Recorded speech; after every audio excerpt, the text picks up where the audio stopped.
Hello there. Well, we all have a brain freeze from time to time, but it is awful if you're on live radio, and particularly if you're a party leader launching an election campaign. It's to Natalie Bennett's credit that she didn't try to put a positive spin on her performance this morning. She just apologised. But what does this say about the Greens, a small party wanting to pile up protest votes, but purporting to offer real policy? Here's Allegra. 71 days until polling day, and today another campaign launched. The Green Party leader took to LBC radio. Her best foot should have been forward, but she ended up putting her foot in it, again and again. Right, well, what we're looking at in terms of the figures here, what we need to do is actually, we're looking at a total spend of 2.7 billion. So where's the land? How are you going to pay for the land? Right. Well, what we're looking at doing is basically. Are you all right? Sorry. Yes. No, as you can probably hear, I've got a huge cold. I'm terribly sorry to hear that. Yeah. This is going to be our biggest, boldest campaign ever. Her party is surfing a surge in support. In 2010, they polled 1% of the vote. Now they're neck and neck with the Lib Dems, sometimes as high as 11%. The Greens have benefited from the march away from the mainstream.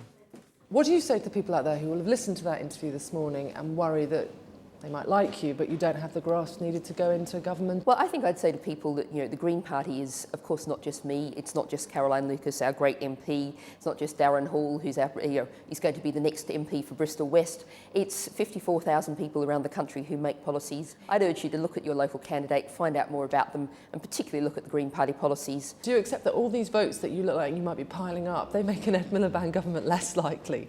I think, first of all, it's worth saying, we have said very clearly no Green MP would do anything to prop up a Tory government. So electing more Greens will not do anything more to put Tories into number 10. But you accept it could stop Labour going in? Well, if we have we've said we would consider backing a Labour minority administration or a Labour-led coalition on a vote-by-vote basis. Anybody got a question for Darren? He's very talented, he really knows his stuff. Okay. This man could be the Greens' second MP. In Bristol West, he's hoping to stop Lib Dem defectors going Labour and make them Green instead. But he didn't regard his boss's interview to be a setback. We keep getting forced into playing on the kind of territory that is old school conversations, and it's really important that Natalie... it's not old school to have your facts right. No, of course, but the narrative is incredibly important, and then we can work out some of that detail. Some of the stuff that we're talking about changing is just transformative. It's not picking about at it, and we need to work that through. And I think it's right that we're not coming out with made-up figures or people. So what you're saying to us, there will be more gaffes along the way, but that's the charm of the Greens. No, life is a series of every day's a learning day. Not a great morning for Natalie Bennett, the leader of the Green Party, but that party does derive its support from being other, that its politicians aren't the machine politicians of the mainstream political parties. And Nigel Farage does always seem to get away with the odd hiccup. So, this morning, she has successfully shown she is human. But she probably does, in the future, need to emphasise she's competent too. Sorry, yes. As you can probably hear, I've got a huge cold. I'm terribly sorry to hear that. Yeah. Right. Well, that's you've got a total cost that will be spelt out in a manifesto. So you don't know? No. No, you don't. Right. So we don't know how much those homes are going to cost, but the way it's going to be funded is mortgage relief from private landlords. How much is That's why I don't think I would vote for them. Personally. Might you have done before this interview? Definitely a little bit more, but now it's just really, struck home that my initial worries about the Green Party, that I don't think I will now. She clearly went on there to talk about this as one of her manifesto points, though, so wouldn't you maybe have the answers? That's like me saying I'm going to run and I'm going to build lovely little cafes on every corner with subsidised coffee for everyone who's got a child under 1 year old. But I've got no idea how that's going to happen. But don't worry, I'm nice. I want to vote for what I think is right, not for what the party that promises the most. And I I think a lot of people would like to vote Green for that reason, and I hope they're not put off by the fact that she's not a very fluent and, media-friendly person.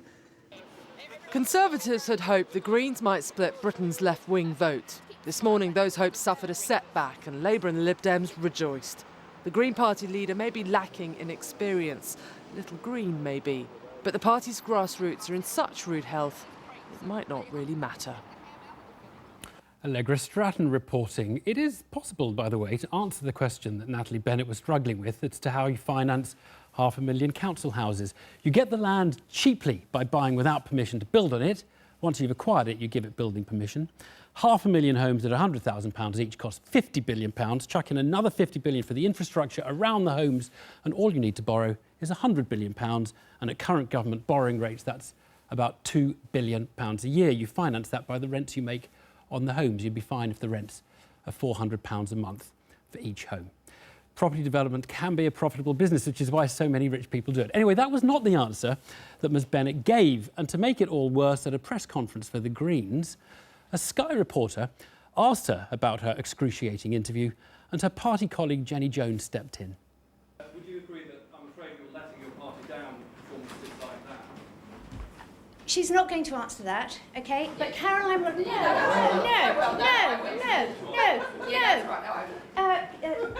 would you like to answer this? Well, that went down as yet another humiliation for the party leader. Jenny Jones, Baroness Jones, is with me. A very good evening to you. Look, it hasn't been a great day, and you acknowledge that. But let me just ask you this. Were the questions that in a couple of interviews today, and previous one as well, were the questions fair questions?